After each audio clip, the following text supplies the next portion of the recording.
You ready? Don't you need an intro? I don't need no intro. Yo, what's going on? It's your boy SeanTwoTimes here. I got my guy Ricky from 360 Self-Defense Academy. Hello, hello. How you guys doing today? We're doing pretty good. Let me get these questions out, man. Let me see what we're going to talk about today. We're going to talk about a plethora of self-defense type of things. Why should you do it if it's important? What overall can you do for your own community? And just the reason why you should learn to educate your hands. And, yeah, that's pretty much it. All right. So the first question I want to ask from our audience out there, what is MMA? Well, MMA stands for Mixed Martial Arts. Mm-hmm. Back in the day, you'd have like one person saying, I do karate, another person, I do Hapkido, I do Aikido, like just a bunch of different ones, and it's just very singular focused. So MMA was the combining of them. It was initially started like to see which one is best. Right. But they figured it's the best to mix all of them. Right. And get like a nice to be big well-rounded. pie. Yeah. That makes sense. And until I started training with you, I didn't know that there were so many belts. You know, you can't just be like, I'm a 6-degree MMA. Yeah. You know, it's like I'm a 6-degree MMA. So if somebody's talking like that, I'm kind of picking up on the lingo of who's faking and who's real. Right. Like, you're up to something here. Yeah. That's not good if you're saying all that. Yeah. So basically, you said it's the melting pot. And why is it important to learn some MMA, like to defend yourself? Why should everybody have a key component to defend themselves? Well, you're your first line of defense. You know what I mean? That is true. It takes, I don't know how long, but by the time cops get there, Mm-hmm. it's gonna take a minute. You know what I mean? So you're first line of defense. One of the guys I really follow, his name is Tony Blauer, and he has a saying, "Be your own bodyguard." So I kind of really took that to heart. I'm like, yeah, you have to be your own bodyguard. Right. I don't have the money to have a bodyguard with me all the time, so you have to be one for yourself. Literally, you know what I mean? Like legit, you have to do that for yourself. Yeah. And then it kind of extends to your family and loved ones and whatnot. I even seen bodyguards get their ass whipped. No, for sure. You know, because they were just big. They didn't really know how to. They get hired because they're big, but they don't know what they're doing. It's more of a crowd control. You know what I mean? You can kind of move people out of the way. Yeah. When it comes to actual fighting, there's a lot of knowledge that's missing with just size, you know. Yeah, man. It's that you definitely got to learn how to defend yourself, and defending yourself helps everybody. And that's actually what I want to touch on going to the next part. Are you keeping your community safe, and what? Not in a cocky way, but when you're kind of like how we was talking about last week off the record, how do you feel when you walk into, like, say, a public mall, you know, and something breaks out, but you have the knowledge that can help? It's like you got the medical team that's there for when something happens. Right. But you're a preventer. Yeah, for sure. How, like, you kind of have. How do you feel when that aspect from that aspect? Well, the first part definitely it does feel like I'm keeping my community safer, just because the more people that train, the more people that are gonna be secure about themselves, right?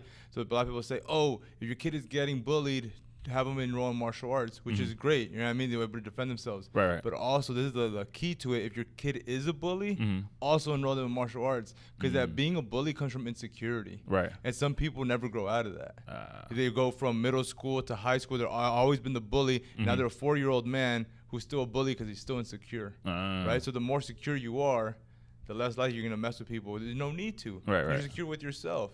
You know what I mean? So in that aspect, definitely making the community safer there, 100%. Now, as far as, it does sound kind of like big-headed, like I'm in the pub, I mean, like in the mall, like you said, everybody's safer now. But it sounds like you're cocky, but it's true. You know what I mean? Like, let's say I'm at a mall and there's a boyfriend, girlfriend, and they're having a kind of discussion, gets elevated, it gets escalated, and now it's into a full-blown argument, and he starts to get physical with her. Right. She is now safer because I'm there, because I'm willing to step in. Right. Why am I willing to step in? Because I'm comfortable in that situation. Right. I've done rounds and rounds and rounds of sparring and fighting and drills where this isn't the first time that I've seen this. Right. So I feel comfortable stepping in. And I'm not saying I'm going to just, boom, get in there, whoop his ass. You know what I mean? I'm going to go in there, hey, man, let's calm down. Like, right. What are we doing? Like, this is not necessary. Should it get escalated? I'm comfortable there, too. Right? But now that girl is now safer just because I knew what I was doing. And as I teach more and more people, they can also do the same thing. Yeah. You know, you can feel comfortable in those types of situations. Even with awareness, just looking around, because you in here you get in shape, and then you start, you know, you're not worrying about being tired like when you're out there. So that's That's a good aspect to it. And you hit on a good point there, awareness. You know what I mean? Awareness is key. That's how you avoid a lot of fights to begin with, just by being aware. Somebody who looks a little shady, some people may say, oh, that's messed up that you're kind of judging that person. Hey, man, I'm just being aware. If he looks a little shady, he has his hand behind his back, I don't know what he's doing. You know what I mean? I'm aware. Just by looking at him, I may avoid something. That's a big thing, too. If you see somebody, look at them in the eyes. They want an easy target. You know what I mean? If I see somebody passing by and look at them in the eyes, I acknowledge them, I can easily spot them in the lineup now. They don't want that. They want easy target. Someone who has their head in their phone, boom, gets hit over the head, steals their purse or whatever it might be. You know what I mean? Easy targets. Damn. But the first line of self-defense is awareness. Be aware. Yeah, and you like that makes sense, because when you look at them in the eye, you like letting them know, like, I'm aware that you're here. Yeah. It's like it's not like what's up, you know what I mean? But just like acknowledging. That's one of the things. Like I had it was like when I was working at this store back in the day. I won't name the company. Forget you guys. They said anybody that you feel that's stealing, look them in the eyes, and that kind of deters. That kind of just deters them from doing what they were going to do. No, for sure. That's a good one. Damn, that makes a lot of sense. That's pretty good. All right, let's see here. With that said, your community is safer. You told us how you feel. You told us the results. How does people feel when they have some of the results that you're teaching? What's like the feedback from like my students, like how they feel? From my end, I love seeing that light bulb turn on. I mean, some of this stuff, some people pick it up easy, some techniques more than others, and others it takes a while to get down. But when you see that light bulb turn on, especially when they do it in sparring, they're like, oh, damn, I landed it. You know what I mean? Like, see that light bulb turn on is one of the best feelings ever. But then also just hearing from my students, even just seeing them when they first walk in, kind of slouched over. You know what I mean? Then now they come in all happy, and they're kind of excited, and they feel more pride, more better sense of self-worth as well. And I've even gotten to the point where some people are like, hey, man, thanks to you, I avoided a fight. Or thanks to you, all I had to do was kick the guy away, and I was good to go. You know what I mean? Or I just got in my stance, and I acknowledged, hey, man, back up. You know what I mean? Just that alone, I avoided a fight in that manner. Damn. And that's the ultimate reward. And that's the key between somebody who's knowledgeable with their hands and who's not. They know the first line of defense is, let's diffuse it first. No, for sure. And then if it escalates, it's gonna be 30 seconds or so. I'm gonna get you out of here. Yeah, if I have to, I have to. But I'm gonna try to de-escalate at all costs. I mean, not necessarily at all costs, but that's my first thing. I'm gonna try to de-escalate. There's no need to fight. I mean, then you got lawsuits. You got people coming after you after they get the ass up. They want you to come back with a lawsuit or something. Let's say you knock some dude out, cracks his head on the sidewalk.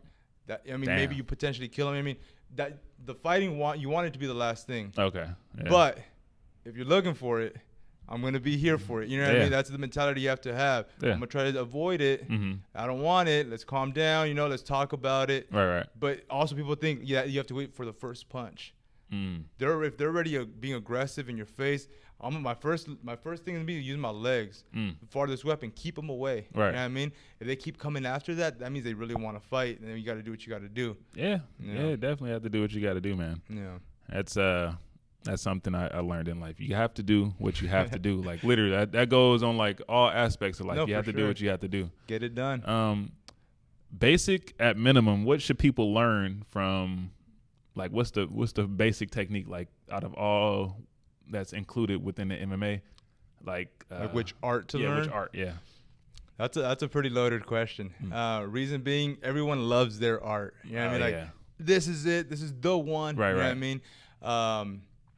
If I had to say, it depends on who it is. To regular civilian, I would say if I only had 6 months to teach somebody, or even less, I would say Krav Maga, because it's pretty well-rounded. You know what I mean? You have a little bit of stand-up, you have some boxing, you have some kicks, you have a little bit of wrestling in the higher levels, you have a little bit of groundwork. So it's pretty well-rounded, right?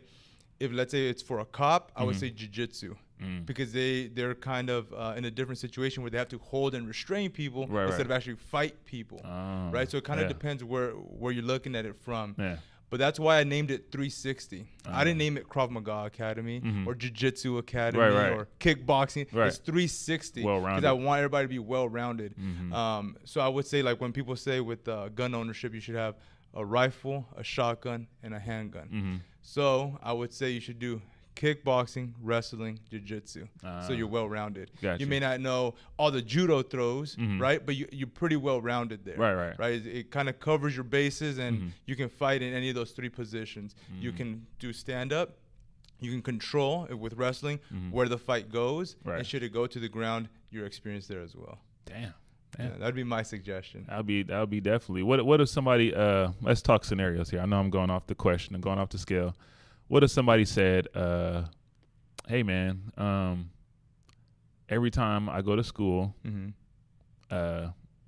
this bully kicks me and I can't block this kick." What would you try to teach that person then? Distance management first and foremost, right? If you don't get close to him, he can't kick you, right?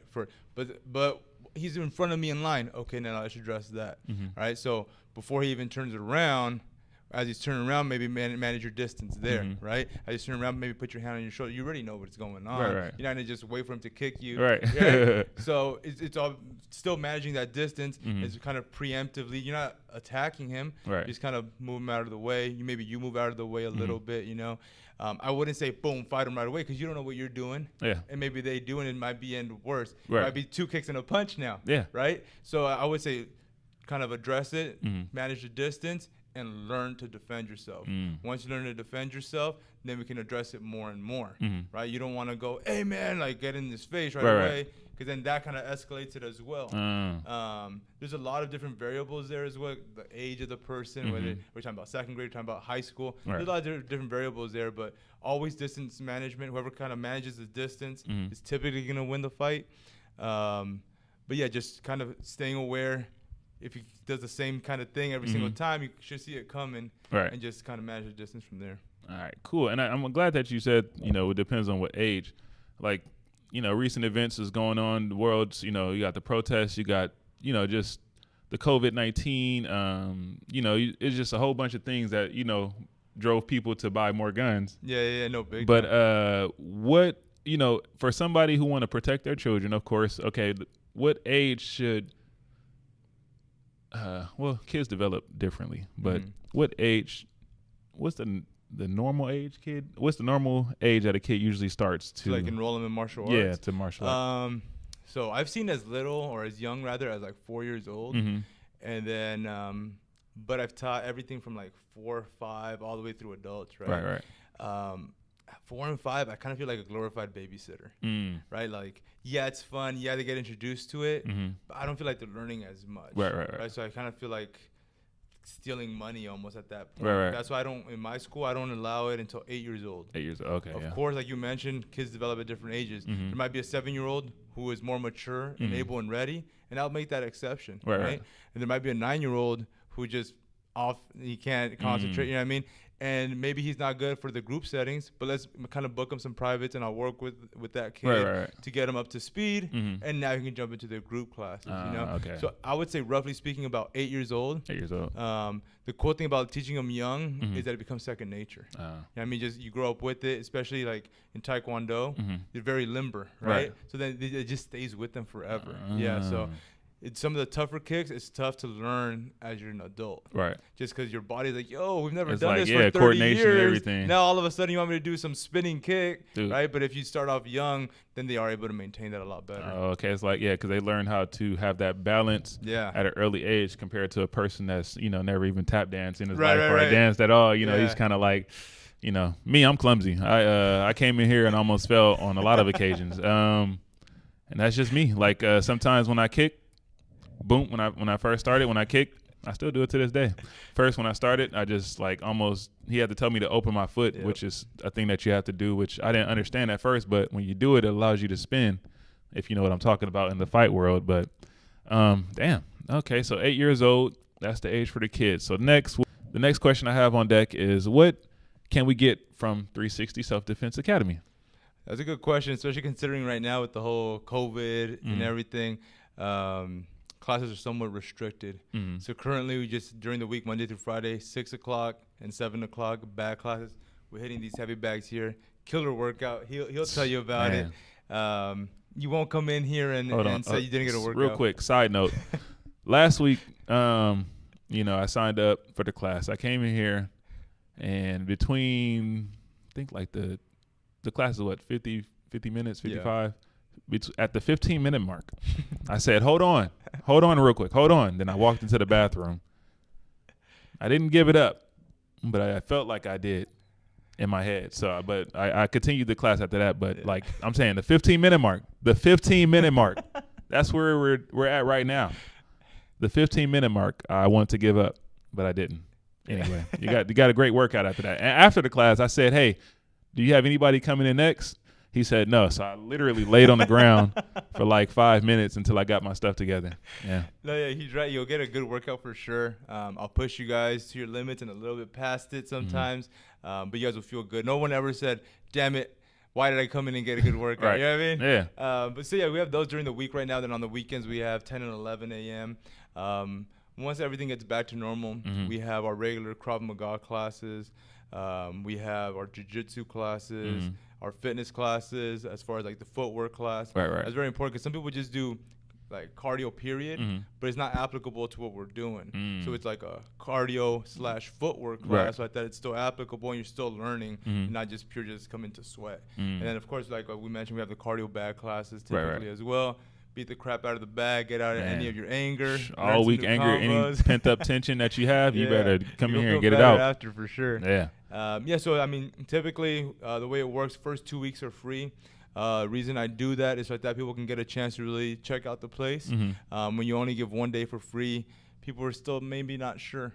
You know, they're like, hey, I want to check out another class on a different day, see what that instructor is like, see what that group of people, because different days, different groups of people come in, you know, see what that group of people are like, see if I mesh with everybody.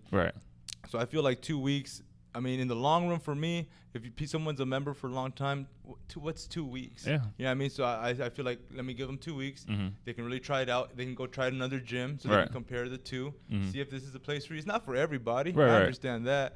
So I give them 2 weeks for free, try it out, try out different instructors, see how they like it. And then once they want to sign up, they can let me know. You know. Oh, man. Well, definitely. I can attest to this. I got this shirt on right here. The class is very knowledgeable. And honestly, if I was to go anywhere else, that would be like cheating on my wife. You know, it's like 3 things I can't cheat on: the fight instructor, my barber, and my wife. But my wife, of course, first. Yeah. Save the best for last. Yeah, save the best for last. No, of course, come on. So yeah, it's definitely a class I think that you guys should all go to, and that's why I actually chose him to speak with him, because I know he's going to give me the 100% realness on everything, and get the good and the bad. And, of course, I know he can kick my ass if I cancel. So that's how we're going to end it here. And thank you, guys. I'm SeanTwoTimes. I'm Ricky. And we're out of here.